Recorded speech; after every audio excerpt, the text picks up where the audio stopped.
প্রেমের পরিভাষা আসলে কি? ভিন্ন ভিন্ন ধরনের ব্যক্তি, ভিন্ন ভিন্ন ধরনের প্রেমী, আলোচক বিভিন্ন ধরনের পরিভাষা প্রদান করেন এই প্রেম নিয়ে। কিন্তু প্রত্যেকের মনেই কখনো কখনো এই প্রশ্ন এসেছে, এই ভালোবাসা আসলে কি? নিজের প্রিয়তমকে জয় করাই কি প্রেম? চার হাত এক হয়ে যাবার নামই কি প্রেম? নিজের আবেগ ব্যক্ত করাই কি ভালোবাসা? না, প্রেমের অর্থ কাউকে লাভ করা নয়, বরং তার মাঝে বিলীন হয়ে যাওয়া। যদি কারোর হাত ধরে থাকি তাহলে আজীবন তার সাথে পথ চলা হলো প্রেম। প্রেম শুধুমাত্র সেটা নয় যা প্রেমী আর প্রেমিকার কেশদামে মালা বেঁধে দেয়। মাতা পিতার জন্য দিনরাত পরিশ্রম করা, নিজের পরিবারের জন্য দিনরাত পরিশ্রম করা, সেটাও প্রেম। নিজের বন্ধুদের জন্য, আপনজনের জন্য সবকিছু উজাড় করে দেওয়ার নাম হলো ভালোবাসা।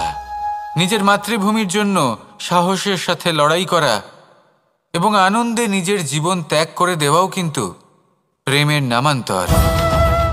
সেই জন্য যারা বুদ্ধিমান ব্যক্তি তারা কখনো প্রেমের পরিভাষা খুঁজতে চান না, কারণ তারা জানেন যে এই প্রেম কতটা বিশাল। তারা জানেন যে এই প্রেম হলো এক বিশাল সাগর যাকে নিজের মুঠোয় ধরে রাখা যায় না।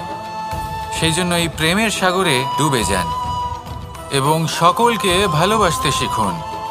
যদি সবাইকে ভালোবাসতে পারেন তাহলে তাদেরও কল্যাণ হবে যারা আপনাকে ভালোবাসে, তাদেরও কল্যাণ হবে যাদেরকে আপনি ভালোবাসেন, আর আপনারও কল্যাণ হবে। আর তখন এই মন ভালোবেসে বলবে, রাধা রাধা।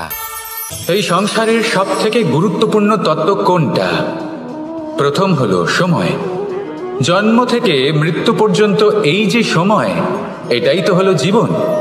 দ্বিতীয় হলো জীবন, যাতে আমরা সময়ের সদ্ব্যবহার করি, শ্রেষ্ঠ থেকে শ্রেষ্ঠতর কাজ করার চেষ্টা করি, বহু বছরের এই পরম্পরা, এই সংস্কৃতিকে এগিয়ে নিয়ে যাওয়ার চেষ্টা করি, এই সংসারে আমরা অংশগ্রহণ করতে চেষ্টা করি।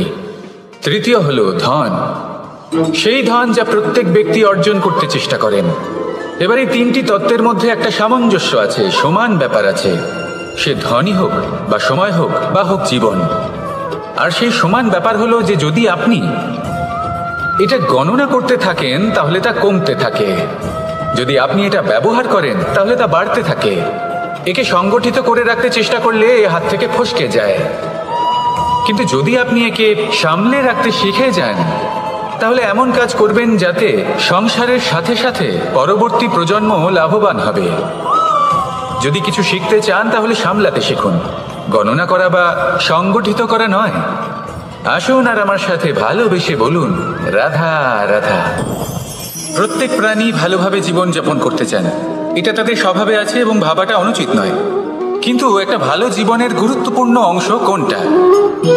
বসবাসের স্থান, সেই স্থান যেখানে আমরা জীবন অতিবাহিত করি। এবার মানুষ ভাবতে পারেন যে একটা ভালো বাসস্থানের অর্থ কি? সেই স্থান যেখানে সহজে জল পাওয়া যায়, যেখানে শুদ্ধ বায়ু পাওয়া যায়, যেখানে আনাজ উৎপন্ন হয়। এটা জীবনযাপনের জন্য পর্যাপ্ত বটে, কিন্তু ভালো জীবনযাপনের জন্য আরও একটা কথা আপনাকে বুঝতে হবে। সাধু, জ্ঞানী, পণ্ডিত ব্যক্তি, এই সকল মহাপুরুষ, এনাদের যে বাসস্থান তা অত্যন্ত বিশেষ হয়। এখানে এক ধরনের বিশেষ ইতিবাচক শক্তি থাকে, এমন একটা স্থান যেখানে দেবতারাও বিচরণ করেন।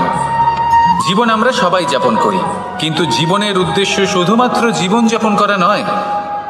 জীবনের উদ্দেশ্য হলো মুক্তি লাভ করা। আর এই সকল সাধু, জ্ঞানী, পণ্ডিত ব্যক্তি, এই সকল মহাপুরুষ আপনাকে মুক্তির পথে নিয়ে যেতে পারেন, কারণ এরা হলেন সেই মহাপুরুষ যারা নিজেদের অন্তরের বিকার, অহংকার, ক্রোধ, বিদ্বেষ এই সকল দোষগুলিকে ত্যাগ করেছেন, এদের ওপর বিজয় লাভ করেছেন। এমনই একজন ব্যক্তি আপনাকে মুক্তির পথে নিয়ে যেতে পারে। প্রয়োজন হলো শুধুই এনাদের চিনতে পারা, এদের কথা বুঝতে পারা এবং এদের দেখানো পথে চলা। যদি আপনি এটা করতে পারেন তাহলে এই মন প্রফুল্ল হয়ে বলবে, রাধা রাধা। সমস্ত মানুষের জীবন কিছুটা সমান হয়। মানুষ জন্মগ্রহণ করে, তারপর চলতে শেখে, জীবনে এগিয়ে চলে, বার্ধক্য লাভ করে, তারপর সমাপ্ত হয়ে যায়। কিন্তু সেই ব্যক্তিরা কারা যারা প্রকৃত অর্থে মনুষ্য জীবন যাপন করেন? এনারা হলেন সেই ব্যক্তি যারা পড়ে গেলেও আবার উঠে দাঁড়ানোর চেষ্টা করেন, নিজের ভেঙে পড়া অস্তিত্বকে আগলে নিয়ে আবার একটা আকার দেবার চেষ্টা করেন, ভগ্ন আশাকে আবার একটা নতুন দিশা দেন। অসফল হওয়ার পরেও থামেন না, আবার এগোতে থাকেন। অসফল হওয়ার পরে যদি আপনি থেমে যান তাহলে সাফল্য আপনার সামনে অপেক্ষা করে, কিন্তু আপনি তা দেখতে পান না। তাই জীবনের সংঘর্ষে অংশগ্রহণ করতে শিখুন, জীবনের সংঘর্ষ থেকে পালাবেন না। আসুন আমার সাথে ভালোবেসে বলুন, রাধা রাধা। এই বৃহৎ বৃক্ষকে দেখুন, অত্যন্ত শক্তিশালী বৃক্ষ। এটা সবারই প্রিয়, তা সে ছোট হোক বা বড়, বৃদ্ধ হোক বা জোয়ান, সবাই ভালোবাসে এই বৃক্ষকে। আর সত্যি বলতে এই বৃক্ষ সবাইকে সেবা করে, সবাইকে ফল দান করে, সবাইকে ছায়া প্রদান করে। দূর থেকে দেখে মনে হয় এর কোনো পরিচর্যার প্রয়োজনই নেই, কিন্তু একজন কুশল মালী এইভাবে ভাবেন না। তিনি সময় অন্তরে খুব খুঁটিয়ে এই গাছ নিরীক্ষণ করেন, দেখতে থাকেন। যদি কোনো এমন শাখা থাকে যা রোগগ্রস্ত, তাহলে সেটা কেটে আলাদা করে দেন। যদি এমন কোনো শাখা থাকে যা মৃত, তাহলে সেটা আলাদা করে দেন। আর এইভাবে উপযুক্ত দেখাশোনা করার কারণেই এই বৃক্ষ এইভাবে সুস্থ হয়ে থাকে, সতেজ হয়ে থাকে, সবার সেবা করতে থাকে। আপনাকেও নিজের সাথে সেটাই করতে হবে। নিজের জন্য আপনাকে একজন কুশল মালী হয়ে উঠতে হবে, রক্ষা করতে হবে নিজের শরীরের, নিজের মনের। আপনার শরীর যদি রোগগ্রস্ত হয়ে পড়ে, তাহলে ওষুধ গ্রহণ করতে হবে। যদি এই মন কোনো এক কারণে বিচলিত হয়ে পড়ে, তাহলে তার থেকে নিজেকে মুক্ত করতে হবে। আপনি যদি নিজের যত্ন নেন, তবেই এই বৃক্ষের মতো হতে পারবেন, সেই বৃক্ষ যে সবারই প্রিয়, সবাইকেই সেবা করে। আসুন আমার সাথে ভালোবেসে বলুন, রাধা রাধা।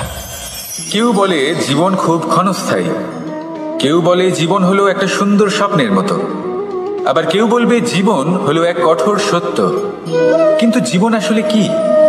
জীবন হলো আপনারই প্রতিবিম্ব, একটা দর্পণ। অর্থাৎ আপনি জীবনকে সেইভাবেই পাবেন যেরকম আপনি নিজেকে প্রতিপন্ন করবেন। যদি আপনি দর্পণের দিকে তাকিয়ে হাসেন, তাহলে আপনি সামনে হাসিমুখী দেখতে পাবেন। এবার যদি আপনি গম্ভীর হয়ে থাকেন, তাহলে আপনি একজন রুষ্ট ব্যক্তি দেখতে পাবেন। শেষে সব থেকে বেশি গুরুত্বপূর্ণ হলো আপনার চেষ্টা। আপনাকে সবসময় চেষ্টা করতে হবে যাতে আপনি নিজেকে প্রসন্ন এবং ইতিবাচক মনোভাবে রাখেন। এটা হলো আপনারই উত্তরদায়িত্ব, তাকে পালন করুন। এই মনকে প্রসন্ন রাখুন, এই সংসারকে সুন্দর বলে মনে হবে। আর এই মন প্রসন্ন হয়ে বলবে, রাধা রাধা। ঘৃণা, প্রেম, রেগে যাওয়া, মান ভাঙানো, ভুলে যাওয়া, এই সকল অনুভূতি মানুষের জীবনে অত্যন্ত গুরুত্বপূর্ণ। মানুষের এই অনুভূতিগুলো না থাকলে মানুষ একটা যন্ত্রের থেকে বেশি আর কিচ্ছু না।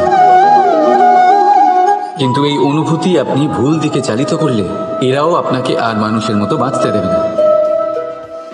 যদি ঘৃণার কথা বলেন, যদি আপনি কোনো ব্যক্তিকে ঘৃণা করেন, সেটা কেন? ব্যক্তিকে ঘৃণা করবেন কেন? ঘৃণা করুন তার স্বভাবগুলিকে, সেই স্বভাবগুলিকে যা সেই ব্যক্তিকে অপ্রিয় করে তুলছে। কারণ স্বভাব পাল্টানো যায়। সেইভাবেই রাগ করুন, কিন্তু তাদের কথায়, তাদের ওপরে নয়। কারণ কথা বদলে দেওয়া সম্ভব। ভুলতে হলে ভুলুন তাদের ত্রুটি, তাদের নয়। কারণ ভুল অবশ্যই শুধরে নেওয়া যায়। প্রেম করুন তবে তাদের আত্মার সাথে, তাদের অনুভূতির সাথে, শরীরের সাথে নয়। কারণ শরীর হলো নশ্বর। বলুন কিন্তু খারাপ ভাবে নয়, ভালোবেসে। রাধা রাধা।